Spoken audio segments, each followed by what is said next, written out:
If you're a Fuji shooter, you probably have seen these new Viltrox lenses that were just released. We have a 33 and a 23 f1.4 prime, and they're an amazing price, but you probably have thought to yourself, are they worth it? And can I actually use them to shoot video? Well, my name is Jared, and I'm down here in Virginia today at this furniture store, and we're gonna be doing a commercial video shoot, and I thought this would be the perfect time to test out these new lenses. So if you would like to see some of that test footage, stick around.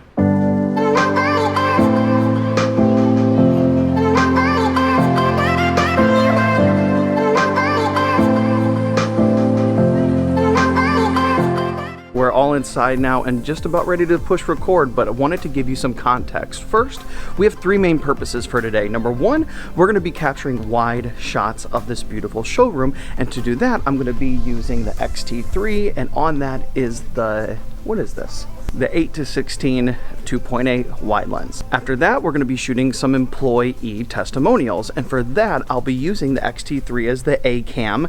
I'll be putting the Viltrox 23mm on that for the primary hero shot, and then for the second shot for the B camera, I'm going to be using the Fuji X-H1, and that'll have the Viltrox 33mm on it. And then lastly, I need to capture some shots of some customer interactions, and to do that successfully, I'll probably be using the 33mm, and you never know how customers are going to react when they see a camera. So as a backup, today's your lucky day. You're going to get to see in action some distance shots from the other Viltrox lens, and here we have the 85mm f1.8. so I'm going to be utilizing all three of these Viltrox lenses today for this commercial shoot.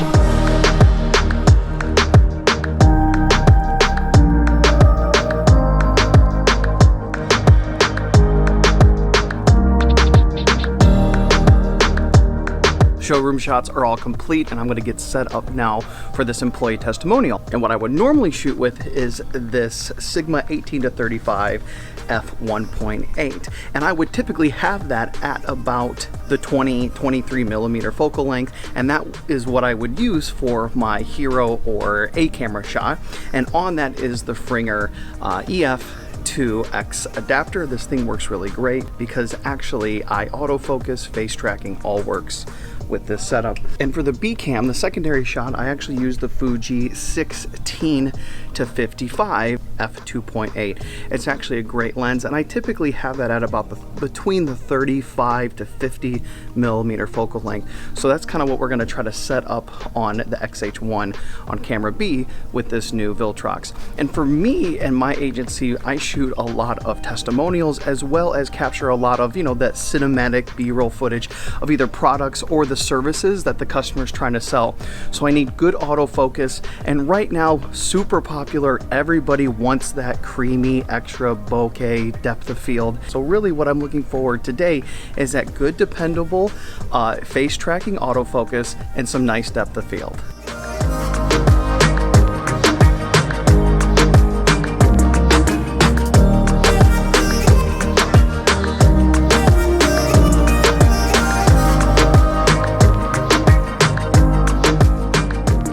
Taking a little break here, and I thought this would be a good time to kind of just share my first impressions of these lenses so far. When it comes to build quality, they're metal, they seem very solid, very well made.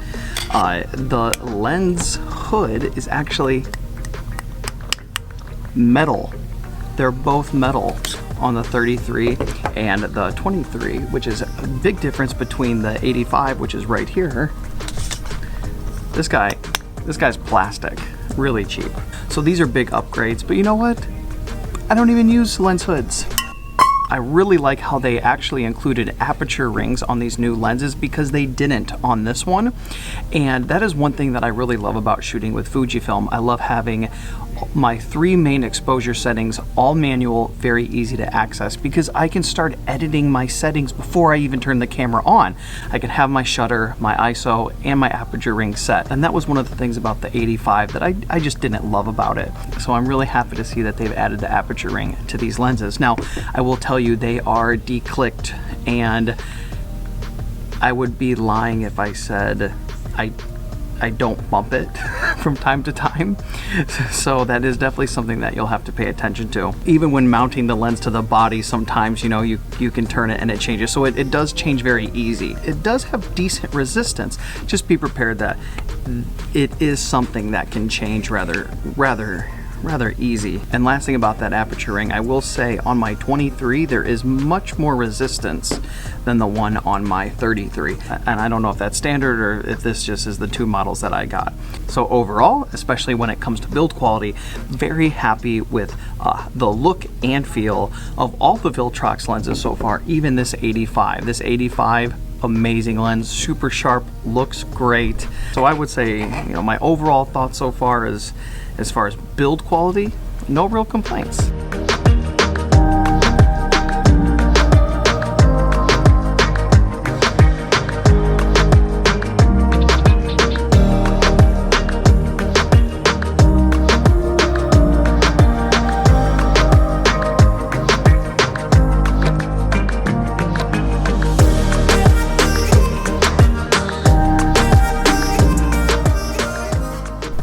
That's it for the shoot, and as far as these lenses go, for the price, super happy with the results that I'm getting. You know, this video didn't have an intention of being a super detailed photography review of talking about chromatic aberration and vignetting and corner sharpness. Look, I wanted to show you real life footage of these things used as far as video goes on the Fujifilm system, and you decide whether you think this is something that you would use for a commercial or personal shoot. I didn't think I needed to add a bunch of my own opinions to this video. I wanted to show you footage so you can make your own decision. As far as Fuji goes, I'm actually really excited to see how they respond to now a third-party company offering quality, fast primes. In the end, competition is good for all of us shooters. With all the videos that you could be watching on the internet, thank you so much for taking time out of your day to watch this one. If you haven't subscribed already, please consider hitting the button below, give it a like, and look me up on social media. I'm always putting behind the scenes content on there